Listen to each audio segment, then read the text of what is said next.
गवार तो दुख प्रमित देखु देखु केबा सहु मो जीवन पछे नरके पड़ी थाउ जगत उद्धार हेउ। एइभଳି भावना रखुଥିବା ଲୋକମାନେ ମଣିଷମାନେ ଆଉ ଜୀବ ସମସ୍ତେ ମହାନ। ସେଇଭଳି ଭାବନା ସମ୍ପନ୍ନ ହେଉଛନ୍ତି ଏଇ ଗଛମାନେ, ଯେଉଁମାନଙ୍କର ସମ୍ପୂର୍ଣ୍ଣ ଜୀବନ କାଳ ଅନ୍ୟର ସେବା ପାଇଁ ବିତିଯାଏ। ଅନ୍ୟର ସେବା ଛଡ଼ା ସେ କିଛି ଜାଣନ୍ତି। ଏ ଫଳ ଦହନ କରିବା ପାଇଁ କେତେ ଯେ କଷ୍ଟ ସେମାନେ ସହିଯାଆନ୍ତି। ଗୋଟିଏ ଫଳନ୍ତି ଗଛ ଟେକା ପଥର ଆଙ୍କୁଡ଼ି ସାହାଯ୍ୟରେ ଅନ୍ୟ ମଣିଷମାନଙ୍କର କଷ୍ଟ ସହିଯାଏ। ସେଥିପାଇଁ ସେ ମହାନ। ସେମାନେ ନିଜ ମହାନତାର ପରିଚୟ ଦିଅନ୍ତି। ଧନ୍ୟ ଜୀବନ ଏ ଜଗତେ ଯେ ପ୍ରାଣ ଧରେ ପ୍ରାଣ ହିତେ, ଧନ୍ୟ ଜୀବନ ଧନ୍ୟ ତାର ଦୁର୍ଲଭ କର୍ମ ଏବେ ଭାର, ଏହା ମୁଁ ବୃକ୍ଷଙ୍କର ସ୍ଥାନେ ଶିଖିଲି ପର୍ବତ ଗହନେ। ଇଏ ହେଉଛି ଭାଗବତ ବାଣୀ। ଏଥିରୁ ଆମେ ଜାଣୁଛେ ଯେ ସେଇମାନଙ୍କର ଜୀବନ ଧନ୍ୟ ଜଗତରେ ଯାହାର ଜୀବନ ପ୍ରାଣୀଙ୍କ ହିତ ପାଇଁ ଲାଗିଥାଏ। ତେବେ ଆମେ ପଢ଼ିବା ବର୍ତ୍ତମାନ ଦଶମ ଶ୍ରେଣୀର ସାହିତ୍ୟ ସିନ୍ଧୁ ପୁସ୍ତକର ଗୋଟିଏ ଗଳ୍ପ। ତା ନାଁ ହେଉଛି ବେଲ ଅଶ୍ୱତ୍ଥ ଓ ବଟବୃକ୍ଷ। ଆମେ ସେ ବୃକ୍ଷମାନଙ୍କ କଥା ଏବେ କଥା ହେଉଥିଲେ। ଏବେ ଦେଖିବା ଆମେ ଏହାର ଗାଳ୍ପିକ କିଏ। ଗାଳ୍ପିକ ହେଉଛନ୍ତି ରବି ପଟ୍ଟନାୟକ।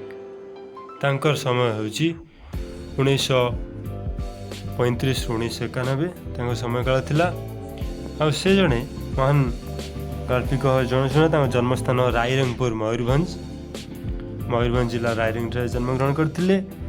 ତାଙ୍କର କେତେ ଗୁଡ଼ିଏ ସୃଷ୍ଟି ରହିଛି, ଯେଭଳି ଅନ୍ଧ ଗଳିର ଅନ୍ଧକାର, ବହୁରୂପୀ, ରାଗ ତୋଡ଼ି, ହିରଣ୍ୟ ଗର୍ଭା, ବିଷୁବରେଖା, ବନ୍ଧ୍ୟା ଗାନ୍ଧାରୀ, ଅମରୀ ଲତା, ବିଚିତ୍ର ବର୍ଣ୍ଣା ଓଡ଼ିଶାର ପାଠକ ମହଲରେ ଏଗୁଡ଼ିକ ବେଶ୍ ସୁଖ୍ୟାତି ଲାଭ କରିପାରିଛି। ଆଉ ସେ ହିରଣ୍ୟଗର୍ଭ ପୁସ୍ତକ ପାଇଁ ଓଡ଼ିଶା ସାହିତ୍ୟ ଏକାଡେମୀ ପୁରସ୍କାର ଦ୍ୱାରା ପୁରସ୍କୃତ ହୋଇଛନ୍ତି 1984 ମସିହାରେ। ବନ୍ଧ୍ୟା ଗାନ୍ଧାରୀ ପୁସ୍ତକ ପାଇଁ ତାଙ୍କୁ ମରଣୋତ୍ତର ଭାବରେ ଶାରଳା ପୁରସ୍କାର ଦିଆଯାଇଛି 1991 ମସିହାରେ। ଆଉ ତାଙ୍କର ଏଇ ଗଳ୍ପ ପ୍ରଥମ କରି ପ୍ରକାଶିତ ହୋଇଥିଲା ନବରବି ପତ୍ରିକାରେ ପଞ୍ଚମ ସଂଖ୍ୟା, ଅର୍ଥାତ୍ ନଭେମ୍ବର 1974 ପ୍ରକାଶ ପାଇଥିଲା।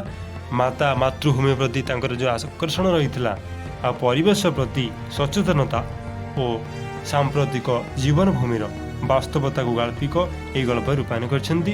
ବଟବୃକ୍ଷକୁ ଜନନୀର ପ୍ରତୀକ ଏବଂ ଅଶ୍ୱତ୍ଥ ତଥା ବଟାବୃକ୍ଷ ଭଳି ପବିତ୍ର ବୃକ୍ଷକୁ ତହିଁରୁ ସୃଷ୍ଟ ସତ୍ତା ଭାବେ ଦର୍ଶାଯାଇଛି। ବାତ୍ସଲ୍ୟ ଓ ମାତୃତ୍ୱର ମହାନତା ପ୍ରସଙ୍ଗକୁ ହୃଦୟସ୍ପର୍ଶୀ କରିଛି। ଆମେ ଜାଣୁ ଯେ ଆମର ଭାରତରେ ଅନେକ ବୃକ୍ଷ ପୂଜାର ପରମ୍ପରା ରହିଛି।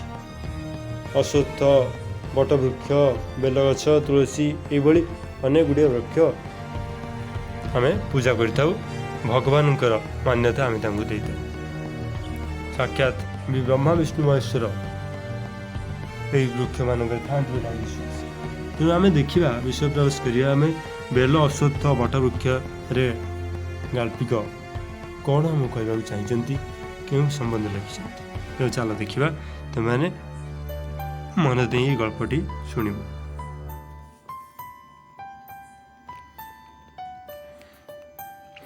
ଧନ୍ୟ ଜୀବନ ଏ ଜଗତେ ଯେ ପ୍ରାଣ ଧରେ ପ୍ରାଣୀ ହିତେ, ଧନ୍ୟ ଜୀବନ ଧନ୍ୟ ତାର ଦୁର୍ଲଭ କର୍ମ ଏବେ ବାର, ଏହା ମୁଁ ବୃକ୍ଷଙ୍କର ସ୍ଥାନେ ଶିଖିଲି ପର୍ବତ ଗହରେ। ଏହା ହେଉଛି ଭାଗବତର ବାଣୀ। ଅନ୍ୟ ପାଇଁ ଯେ ଜୀବନ ଦିଏ, ଅନ୍ୟ ପାଇଁ ଯେ ଜୀବନ ବଞ୍ଚେ, ସେଇ ମହାନ। ଆଉ ଏହା କେଉଁଠାରେ ଆମେ ଶିଖୁ? ଏହା ବୃକ୍ଷଙ୍କର ଠାରୁ ଶିଖୁ ବୋଲି ଆଉ ଏଠାରେ ଉଲ୍ଲେଖିତ ରହିଛି। ଶିଖିଲି ପର୍ବତ ଗହନେ, ଏକଥା ଭାଗବତ ବେଳେ ଲେଖା ହେଇଛି। ତେବେ ଆମେ ଆରମ୍ଭ କରିବା। ଦେଖ, ବସ୍ଷ୍ଟାଣ୍ଡରେ ପହଞ୍ଚିବା ବେଳକୁ ସରକାରୀ ବସ୍ଟି କେତେବେଳୁ ଛାଡ଼ିଦେଲାଣି। ସେଥିରେ ଯାଇଥିଲେ ସିଧାସଳଖ 9ଟା ବେଳକୁ ଗାଁ ପାଖରେ ପହଞ୍ଚି ଯାଇଥାନ୍ତେ। କିନ୍ତୁ ଆଉ ତ ଉପାୟ ନାହିଁ। ପଛ ବସ୍ ଧରି ଫୁଲନଖରାରେ ଓହ୍ଲେଇ ପୁଣି ଆଉ ଥରେ କୁଜି ଘରୋଇ ବସ୍ରେ ବସି ଗାଁ ପାଖ ବସ୍ଷ୍ଟାଣ୍ଡରେ ପହଞ୍ଚିଲା ବେଳକୁ ବେଳ 11ଟା ହେଲାଣି। ଏକ ତ ବୈଶାଖ ମାସ ଖରା, ସକାଳ 8ଟା ବେଳକୁ ବି ବାହାରକୁ ଗୋଡ଼ କାଢ଼ି ହୁଏନା। ଏବେ ଏଇ 11ଟା ବେଳକୁ ଚାରିଆଡ଼େ ନିଆଁ ଜଳୁଛି ଯେମିତି। ଖରାକୁ ଚାହିଁ ହେଉନି। आखि बुझी होई आसुची ता तेजरे पवनटा भी निआं परि तातिची। एतेबेले आउ गाँव को जीवे कि न जीवे एमिति दोदोपांच होई बस रु ओह्लाई नटवर बाबू बस स्टाण्ड पाखरे थिबा चाकुंडा गछ तଳରେ पान जलखिया दोकान କରିଥିବା ହରିଗୁଡ଼ିଆର ଚାଳିଆ ଆଡ଼କୁ ମୁହାଁଇଲେ। ଝାଟିମାଟି କାନ୍ଥ ଉପରେ ତାଳ ବରଡ଼ାର ଛପର ଦର ଆଉଜା ହୋଇ ରହିଛି ତାଳ ବରଡ଼ା ତାଟି। ଚାଳିଆ ଆଗରେ ଖୁଣ୍ଟ ଦିଟା ପୋତି ତା ଉପରେ ଖଣ୍ଡିଏ ଦରଚଞ୍ଚା ପଟା ପିଟା ଦିଟା ବେଞ୍ଚ। ଖରା ତାତିରେ ସେଇଟା ଗରମ ହୋଇ ରହିଛି। ସେଥିରେ ଟିକେ ହାତ ମାରି ଦେଉଁ ଦେଉଁ ଚାହୁଁକିନା ଲାଗିଲା ହାତକୁ। ନଟବର ବାବୁ ଦର ଆଉଜା ତାଙ୍କ ଫାଙ୍କ ଦେଇ ତାଟି ଫାଙ୍କ ଦେଇ ଅନାଇଲେ ଭିତରକୁ। ଖଣ୍ଡିଏ ଦର ଭଙ୍ଗା ନଡ଼ବଡ଼ ଟେବୁଲ, ତା ଚାରିପଟେ ସେମିତିକା ଦି ଚାରିଟା ଚେୟାର, କୋଉଟାର ହାତ ନାହିଁ। ସେ କଣକୁ ପଡ଼ିଛି ଖଣ୍ଡିଏ କାଠ ବେଞ୍ଚ। ଏ ପାଖରେ ଥାକ ହୋଇଥିବା କାଠର ଖଣ୍ଡିଏ ଆଲମିରା। ସେଇ ଥାକ ଉପରେ ସିଲଭର ଥାଳିଆ ଆଉ ବାଉଁଶ ପାଚିଆରେ ସକାଳୁ ହୋଇଥିବା ବାସି ବରା, ଗୁଲୁଗୁଲା, ପକୋଡ଼ି ଓ ବୁନ୍ଦିଆ ମିଠେଇ ସଜା ହୋଇ ରହିଛି। ତଳକୁ ଗୋଟିଏ ଖୋଲା ମୁହଁ ଡେକ୍ଚି ଉପରେ ଚିନି ଶିରା ଭିତରେ ଭାସୁଛି 4-6ଟା ରସଗୋଲା। ସିଲଭର ଚଟୁ ଉପରେ ଚିନି ଶିରା ଲାଗି ଶୁଖି ଯାଇଥିବା ଜାଗାଟିରେ ଦଳ ମାଛି ଭଣ ଭଣ। ଖଣ୍ଡିଏ ଛିଣ୍ଡା ସପ ଉପରେ ନାଲି କରିଆ ଖଣ୍ଡେ ପିନ୍ଧି ହରିଗୁଡ଼ିଆ ଗୋଟିଏ କୋଣରେ ଗଡ଼ପଡ଼ ହେଉଛି। ବାସନ ଧୁଆ ଟୋକାଟା ବେଞ୍ଚ ଉପରେ ଲମ୍ବ ପମ୍ବ ହୋଇ ପଡ଼ି ରହିଛି। ତାପରେ କ'ଣ ହେଲା ଜାଣିଛ? ଦେଖ ଆଗକୁ ଟେକି ଚାହିଁଲା, ଆଉ ତାପରେ ଧଡ଼ପଡ଼ ହୋଇ ଉଠି ବସି ମୁଣ୍ଡ ଉପରେ ହାତ ଦୁଇଟା ଲଗେଇ କହିଲା, ଆରେ ନଟ ଭାଇ ଯେ, ଏ ଉଦୁଦିଆ ଖରାବେଳଟାରେ କେଉଁଠୁ ଆଇଲ ମ? ଏଇ 10ଟା ବସ୍ରେ। ହରିଗୁଡ଼ିଆର ପାଟି ଶୁଣି ବାସନ ମଜା ଟୋକାଟା କେତେବେଳେ ଛିଡ଼ା ହେଇଗଲାଣି। ଭିତରକୁ ପଶି ଆସି ନଡ଼ବଡ଼ ଚେୟାରଟା ଉପରେ ବସି ପଡ଼ୁ ପଡ଼ୁ କହିଲେ, ହଇରେ ଏ ଟୋକା, ମନ୍ଦାଏ ପାଣି ଦେଲୁ, ଶୋଷରେ ତଣ୍ଟି ଅଠା ଅଠା ହୋଇଗଲାଣି। ହଁ ପରା, ଆଉ କହନା ସକାଳ ବସ୍ଟା ଫେଲ୍ ହେଲି, ବାଧ୍ୟ ହୋଇ ପଛ ବସ୍ଟାରେ ଆସିଲି। କାହିଁକି ସଞ୍ଜ ବସ୍ରେ ଆଇଲନି? ଆଉ କ'ଣ ତର ଅଛି? କାଲି ସଞ୍ଜ ବେଳକୁ ତାର ପାଇଲି। ବୋଉର ଦେହ ଖରାପ, ରାତିରେ ତ ଆସିବା ପାଇଁ କିଛି ନାହିଁ, ତେଣୁ ବାଧ୍ୟ ହୋଇ ସକାଳୁ ଆଇଲି। କ'ଣ ହୋଇଛି? କିଛି କ'ଣ ଜଣା ଅଛି? ଖାଲି ତାର। ଶୀଘ୍ର ଆସ, ଏଇନେ ପୁଣି ଗାଁକୁ ଯିବ ଏତେ ଖରାଟାରେ? ନ ଯାଇ ଚାରା ନାହିଁ। ଫେର୍ ଯଦି ଏ ଭିତରେ କ'ଣ ନାହିଁ କ'ଣ ହୋଇଯାଏ ଶେଷ ବେଳକୁ, ଆଉ ଛି, ଏ କାଳ କଥା ଆଉ ତୁଣ୍ଡରେ ଧର ନାହିଁ। ତୁ ତ ଜାଣୁ ହରି, ମନଟା କାଲି ସଞ୍ଜଠୁ ଏମିତି ପାପ ଛୁଇଁଛି, ରାତି ସାରା କାଲି ଶୋଇପାରିନି। ହଉ ଏଥର ଉଠେ। ଗାମୁଛାଟାକୁ ପାଣିରେ ଭିଜାଇ ମୁଣ୍ଡ ଉପରେ ଥୋଇ ଛତା ଧରି ବାହାରି ପଡ଼ିଲେ ନଟବର ବାବୁ। ସଡ଼କ ତଳକୁ ଲମ୍ବିଛି ଅଙ୍କା ବଙ୍କା ହୋଇ ପାଦ ଚଲା ରାସ୍ତା। ବର୍ଷା ଦିନରେ ହିଡ଼ ଉପରେ ରାସ୍ତା ବଦଳରେ ଏଥର ବିଲ ମଝିରେ ରାସ୍ତା ହୋଇଛି। ଚାରିଆଡ଼ର ଆବଡ଼ା ଖାବଡ଼ା ଧାନ ଗଛର ଥୁଣ୍ଟ। ବୁଦା ମଝିରେ ସେଇ ଟିକକ ବେଶ୍ ଚିକ୍କଣ ପରିଷ୍କାର। ମଣିଷ ଚାଲି ଚାଲି ଧୂଳି ହୋଇଗଲାଣି ଠାଏ ଠାଏ। ଖରା ତେଜରେ ଚାରିଆଡ଼ ଦାଉ ଦାଉ ଜଳୁଛି। ଦୂରକୁ ଚାହିଁ ହେଉନି। ଆଖି ପତା ବୁଜି ଆସୁଛି ଖରା ତେଜରେ। ନିଆଁ ବର୍ଷୁଛି ଯେମିତି। ପବନଟା ଚୁଲି ମୁଣ୍ଡର ପବନ ପରି ତାତିଛି। ଦେହ ହାତ ପୋଡ଼ି ଯାଉଛି ଗରମରେ। ଏସବୁକୁ ଭ୍ରୂକ୍ଷେପ ନ କରି ନଟବର ବାବୁ ଛତା ମୁଣ୍ଡାଇ ମୁଣ୍ଡରେ ଓଦା ଗାମୁଛା ଥୋଇ ଚାଲିବାକୁ ଆରମ୍ଭ କଲେ ଏକଳରେ। ପହଞ୍ଚୁ ପହଞ୍ଚୁ ଯଦି ବେଶୀ ଡେରି ହୋଇଯାଏ? ସେମିତି କିଛି ବେଶୀ ନ ହୋଇଥିଲେ ବୋଉ କେବେ ଟେଲିଗ୍ରାମ କରିନଥାନ୍ତା। ସେଇ ଯେ 5 ବର୍ଷ ଦିନରୁ ବାପା ମଲାଠାରୁ ସେ ବୋଉର ଏମିତି ଦେହ ଖରାପ କେବେ ଦେଖିନାହାନ୍ତି। ଦେଖିଥିଲେ ମଧ୍ୟ ବୁଝିପାରି ନାହାନ୍ତି।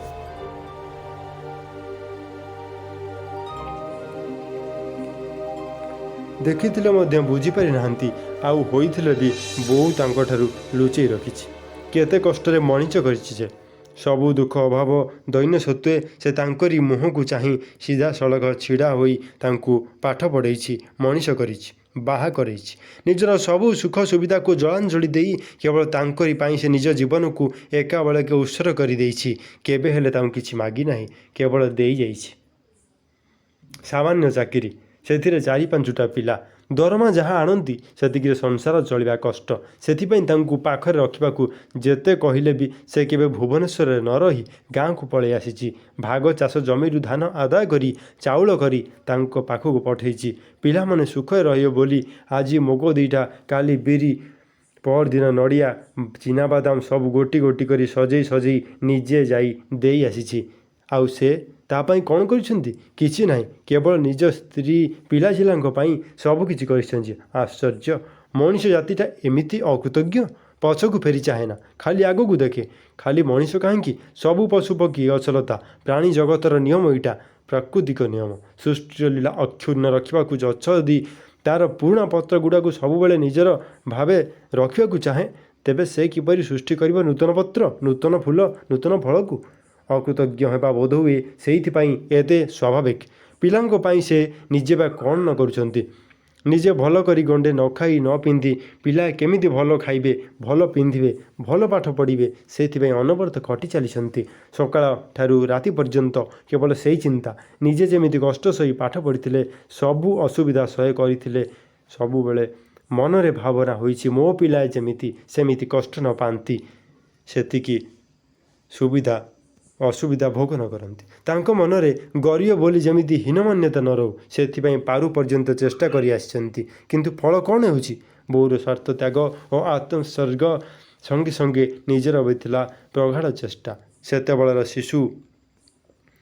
ସେତେବେଳର ଶିଶୁ ମନ ନେଇ ବୋଉକୁ ସୁଖରେ ରଖିବାର ଦୃଢ଼ ପ୍ରତିଜ୍ଞା। ସେଥିପାଇଁ ସେ ଯାହା ହେଉ ବଡ଼ ନ ହେଉ ପଛେ ସାଧାରଣ ଭାବେ ବଞ୍ଚିବାର ପାଥେୟ ସଂଗ୍ରହ କରିପାରିଛନ୍ତି ତ। କିନ୍ତୁ ତାଙ୍କର ଏତେ ଆତ୍ମୋତ୍ସର୍ଗ ସତ୍ତ୍ୱେ ତାଙ୍କ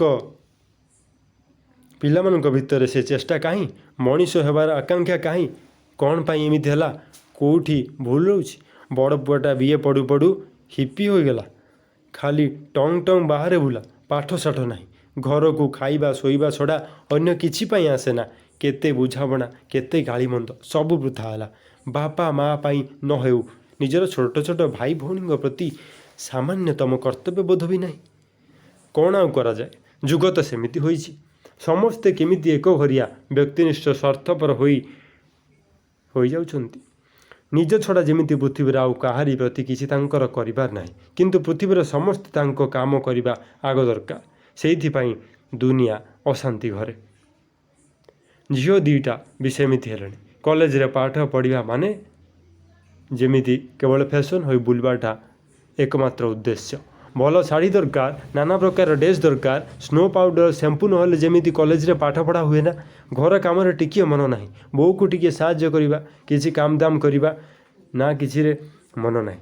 ସାନଟା ନାଁରେ ତ ପରୋକ୍ଷ ଭାବେ କେତେ କଥା ଶୁଣାଗଲାଣି। ବୋଉ ତାକୁ ସେଥିପାଇଁ କେତେ ଗାଳିମନ୍ଦ କଲାଣି। ଦିନେ ତ ଝାଡ଼ୁ ନେଇ ବାଡ଼େଇ ପକାଇଲା। କ'ଣ ହେବ? ମୋତେ ଯେତେ ମାଠିବୁ ମାଠ। ସବୁଆଡ଼ୁ ଅଶାନ୍ତି। ଜୀବନରେ ଟିକିଏ ଶାନ୍ତି ନାହିଁ।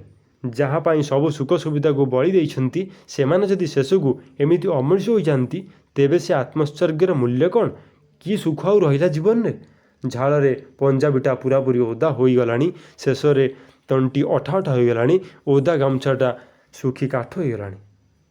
ଆଖି ପଡ଼ୁଛି ଖରା ତେଜରେ। ଜୋତା ଗୁଡ଼ାକ ମଧ୍ୟ ଏତେ ଗରମ ହୋଇଗଲାଣି ଯେ ତଳିପାଠୁ ଆରମ୍ଭ କରି ଗୋଟା ପାଦଟା ସିଝି ଯାଉଛି। କାଢ଼ି ଫୋପାଡ଼ି ଦେବାକୁ ଇଚ୍ଛା ହେଉଛି। ସାରା ଦେହଟା ଗରମ ହୋଇଗଲାଣି, ସତେ ଯେମିତି କିଏ ତତଲା ଲୁହା କରେଇରେ ପକାଇ ଦେଇଛି। ହଁ, ସଂସାରଟା ଆଉ କ'ଣ? ତତଲା ଲୁହା କରେଇ ତ ଜୀବନସାରା ଖାଲି ଏମିତି ଭାଜି ହେବା କଥା। ସୁଖ କାହିଁ? ଶାନ୍ତି କାହିଁ? ଆଗରେ ଦେଖାଯାଉଛି ହରିଚନ୍ଦନପୁର ଗାଁ। ବ୍ରାହ୍ମଣ ଶାସନ। ଗାଁ ମୁଣ୍ଡ ପୋଖରୀ ହୁଡ଼ାରେ 20-50ଟା ତାଳଗଛ ବାବନାଭୂତା ପରି ହାଁ କରି ଛିଡ଼ା ହୋଇ ରହିଛନ୍ତି। ହଲ୍ ନାହିଁ କି ଚଲ୍ ନାହିଁ। ପୋଖରୀ ଶୁଖିଯାଇଛି, କାଦୁଅ ଗୁଡ଼ା ଶୁଖିଯାଇଛି। 6 କୋଣିଆ ହୋଇ ଫାଟିଯାଇ ଗୋଟିଏ ଚାଦରର ପ୍ୟାଟର୍ନ ପରି ମନେ ହେଉଛି।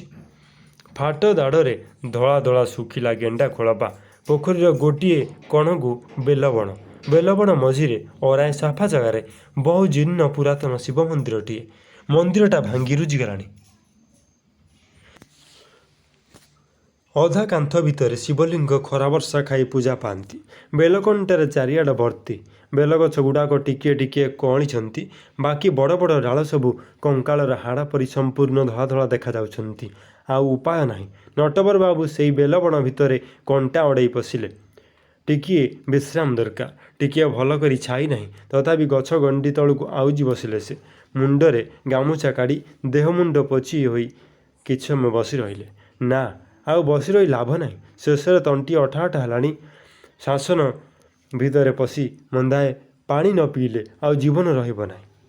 ଶେଷରେ ତଣ୍ଟି ଅଠା ଅଠା ହେଇଗଲାଣି, ତେଣୁ ଆଉ ଜୀବନ ରହିବନି ଭାବି ସେ କ'ଣ କଲେ, ସେ ଧୀରେ ଧୀରେ ଉଠି ଗାଁ ଭିତରେ ପଶିଲେ। ଗାଁ ମୁଣ୍ଡରେ ବନ୍ଧୁ ଷଡ଼ଙ୍ଗୀଙ୍କର ବାଉଁଶ ବାଡ଼ି। ଗଛରେ ଗୋଟିଏ ହେଲେ ପତ୍ର ନାହିଁ। ଠୁଙ୍ଗା ଠୁଙ୍ଗା ଲମ୍ବ ଲମ୍ବ ଗଛ ଗୁଡ଼ାକ ବିନା ପବନରେ ଦୋହଲୁଛନ୍ତି। କଣ୍ଟା କଣ୍ଟା ଭର୍ତ୍ତି ବାଉଁଶ କଣି ଗୁଡ଼ାକ ରାସ୍ତା ଉପରକୁ ଅଧେ ମାଡ଼ି ଆସି କଙ୍କାଳର ଆଙ୍ଗୁଳି ପରି ଦେଖାଯାଉଛନ୍ତି।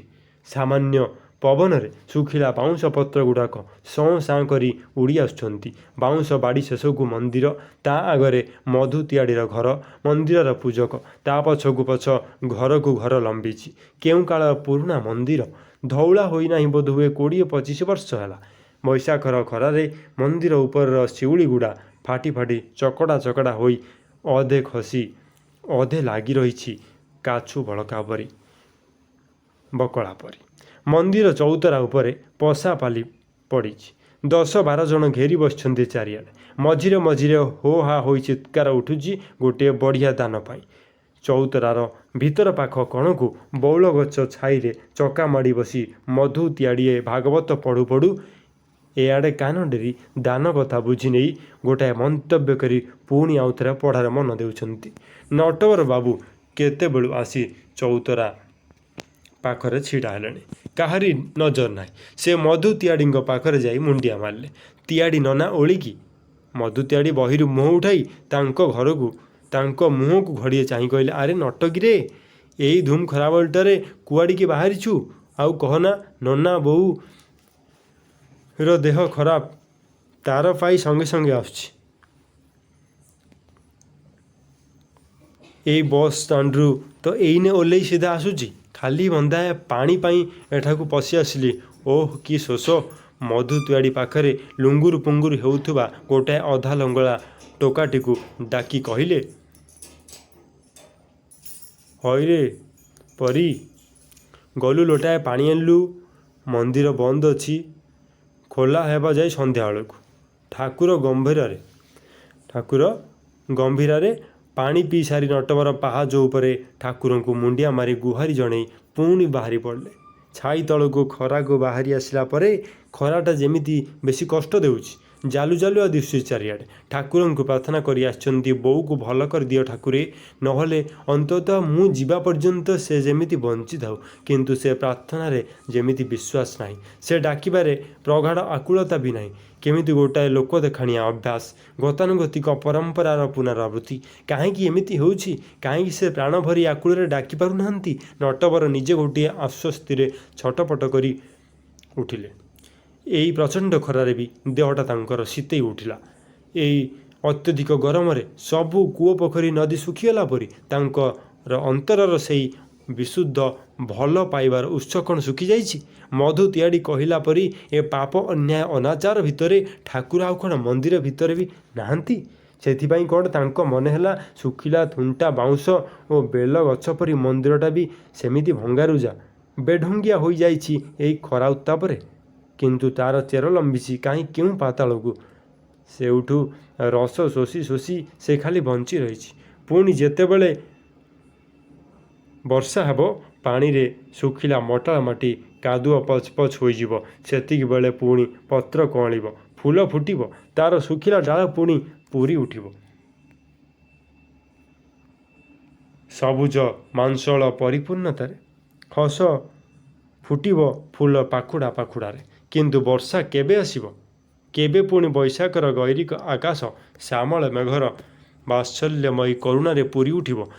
କିଏ ଖୋଜି ବାହାର କରିବ ସେଇ ପାତାଳମୁଖୀ ଝରଣାର ଚିରନ୍ତନ ଉତ୍ସକୁ? ରାସ୍ତା ସରି ଆସୁଛି। ନଡ଼ିଆ ବଣ ଭିତରେ ଚକମକ ମାରୁଛି ସୂରଜମଲ ମାରୁଆଡ଼ିର ଧଳା କୋଠାଟା, ମଦନପୁର। ସେଇଠୁ ଆଉ ପାଏ ବାଟ ଗଲେ ତାଙ୍କ ଗାଁ ପଡ଼ିବ। ମଦନପୁର ମୌଜା। ତାଙ୍କ ମୌଜାର ସୀମା ଚିହ୍ନଟ କରୁଥିବା ପ୍ରକାଣ୍ଡ ବରଗଛଟା ବି ଦେଖାଯାଉଛି। ଜୋରରେ ଜୋରରେ ପାଦ ପକାଇ ଚାଲିଲେ ନଟବର। ବିରାଟ ଅଶ୍ୱତ୍ଥ ଗଛଟି। କିଛି 2-4 ଜଣ ମଣିଷର କୁଣ୍ଢ ପାଇବା ନାହିଁ ଏତେ ବଡ଼ ଗଣ୍ଡି। ଏତେ ବଡ଼ ଗଛଟା, ଅଥଚ ଟିକିଏ ବୋଲି ଛାଇ ନାହିଁ। ଗୋଟାଏ ହେଲେ ବି ପତ୍ର ନାହିଁ, ଟିକିଏ ଟିକିଏ କଅଁଳୁଛି। ଗଛ ଚାରିପଟେ ଛୋଟ ଛୋଟ ଅସଂଖ୍ୟ ଅଶ୍ୱତ୍ଥ କୋଳି। କେତେ ବଡ଼ ଗଛ, ଅଥଚ କେତେ ଛୋଟ ତା'ର ଫଳ। ନଟବର ମନେ ମନେ ହସିଲେ। ଗୋଟାଏ ବଡ଼ ଚେର ଉପରେ ଦଣ୍ଡେ ବସିଗଲେ ସେ। ଗଛ ଗଣ୍ଡି ଉପରଟେ ମୋଟା ନାଲି ସିନ୍ଦୁର ଦାଗ। ତା ତଳକୁ ଲମ୍ବିଛି ନାଲି ପିମ୍ପୁଡ଼ିର ଧାର। ସୁରଜବଲ ମାରୁଆଡ଼ିର ବାପା ସବୁଦିନ ସକାଳେ ଏଇଠି ପିମ୍ପୁଡ଼ିମାନଙ୍କ ପାଇଁ ଗୁଡ଼ କି ଚିନି ଦେଇଯାଏ। ନଟବର ମନକୁ ମନ ହସିଲେ। ଏଇ ଅଶ୍ୱତ୍ଥ ଗଛ ମୂଳେ ବସି ବୁଦ୍ଧଦେବ କୁଆଡ଼େ ବୁଦ୍ଧତ୍ୱ ପ୍ରାପ୍ତ ହୋଇଥିଲେ। ଏଇ ଗଛ ମୂଳେ ମହାବୀର ଜିନ ପରମ ଜ୍ଞାନ ପାଇଥିଲେ। ବୁଦ୍ଧଙ୍କର ଧର୍ମ କୁଆଡ଼େ ଗଲା? ଜୈନ ଧର୍ମ କୁଆଡ଼େ ଗଲା? ଖାଲି ଗଛଟା ହିଁ ପୂଜା ପାଉଛି। କିଏ ଅଛି ଏ ଗଛରେ?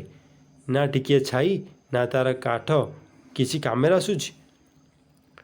ସମୟର ଖରା ଏମିତି ଶୋଷିନିଏ ପ୍ରକାଶିତ ରସର ପୋଖରୀ ନଦୀକୁ, କିନ୍ତୁ ଶୋଷିପାରେ ନାହିଁ ସାତତଳ ଭେଦି ଭିତରେ ଭିତରେ ପର୍ଯ୍ୟାପ୍ତ ହୋଇଥିବା ରସର ସମୁଦ୍ରକୁ।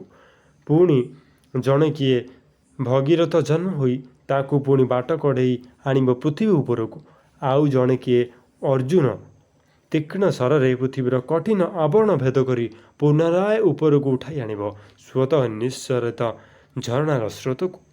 କିନ୍ତୁ ତା ଆଗରୁ ଏଇ ଶୁଷ୍କ ଟାଙ୍ଗରା ଧୂସର ଭୂମି ଉପରେ ଶୀତଳ ଜଳପ୍ରକାଶ କ'ଣ କେଉଁଠି ନାହିଁ? ଏମିତି ଭାବୁ ଭାବୁ ନଟବର କେତେବେଳେ ବରଗଛ ପାଖରେ ପହଞ୍ଚି ଯାଇଛନ୍ତି ଜାଣିନାହାନ୍ତି। ହଠାତ୍ ବରଗଛ ତଳର ଶୀତଳ ଛାଇରେ ତାଙ୍କର ଚେତା ପଶିଲା। ସାରା ଦେହରେ ଯେମିତି କ'ଣ ମଧୁର ଶୀତଳ ସ୍ପର୍ଶ। କି ଆରାମ! ସେ ଆଉ ଟିକିଏ ଘଞ୍ଚ ଛାଇ ତଳେ ଯାଇ ବସି ପଡ଼ିଲେ। ପ୍ରକାଣ୍ଡ ବରଗଛ। ତାଙ୍କ ପିଲାଦିନରୁ ସେ ତାକୁ ଏମିତି ଦେଖି ଆସିଛନ୍ତି। ଏଇ କେତେ ବର୍ଷ ଭିତରେ ଆହୁରି ବଢ଼େଇ ଦେଇଛି।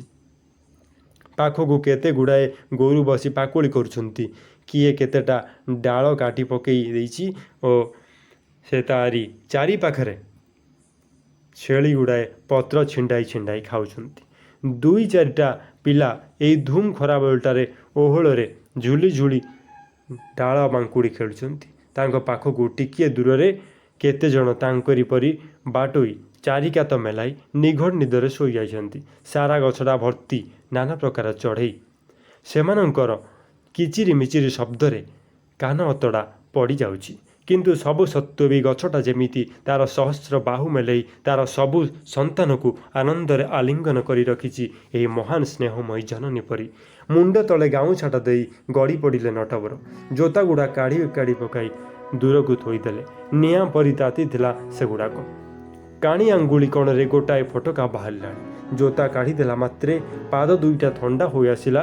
ଗୋଡ଼ ଲମ୍ବେଇ ଉପରକୁ ମୁହଁ କରି ସେ ଆଖି ବୁଜିବା ଆଗରୁ ଚାରିଆଡ଼କୁ ଅନେଇ ଦେଲେ। ଗୋଟାଏ ଜାଗାରେ ତାଙ୍କର ଆଖି ଅଟକିଗଲା। କୋରଡ଼ ଭିତରେ ଉଠିଛି ଅଶ୍ୱତ୍ଥ ଗଛ ଆଉ ବେଲଗଛ। ସେ ପରମ ତୃପ୍ତିରେ ଆଖି ବୁଜିଲେ। ସେହି ମୁଦା ଆଖିପତା ଉପରେ ଭାସି ଉଠିଲା ଗୋଟିଏ ବିରାଟ ବରଗଛର ଛବି। ଆଉ ସେଇ ବରଗଛଟିକୁ ଆଚ୍ଛନ୍ନ କରି ଆଉ ଗୋଟାଏ ଛବି। ସେ ଛବି ତାଙ୍କ ବୋଉର। କ୍ରମେ କ୍ରମେ ସେ ଛବିଟା ଲିଭିଯାଇ ଆହୁରି ଗୋଟାଏ ଛବି ଦେଖାଗଲା। ସେ ଛବିଟା ତାଙ୍କ ନିଜର। ପିଲାମାନେ, ବର୍ତ୍ତମାନ ପାଇଁ ଆମେ ଏହି ଗଳ୍ପଟି ପଢ଼ା ଶେଷ କରିଛେ। ତୁମମାନଙ୍କୁ କିପରି ଲାଗିଲା ନିଶ୍ଚୟ ଜଣାଇବ। ଆଗକୁ ଆମେ ଏହାର ପ୍ରଶ୍ନ ଉତ୍ତର କରିବା। ତଥାପି ପ୍ରଥମ କେତେ ଗୁଡ଼ିଏ ପ୍ରଶ୍ନ ତୁମ ପାଇଁ ରହିବ। ଏହାକୁ ନିଶ୍ଚିତ ଭାବରେ ଉତ୍ତର କରିବ। ଗଳ୍ପଟି କେଉଁ ପତ୍ରିକାରେ ପ୍ରକାଶ ପାଇଥିଲା? ନଟବର ବାବୁ ସରକାରୀ ବସ୍ରେ ଯାଇଥିଲେ କେତେବେଳେ ଗାଁ ପାଖରେ ଯାଇଥାନ୍ତେ। ଆମେ ଭିଡ଼ିଓ ଶେଷ କରିବା। ଧନ୍ୟବାଦ।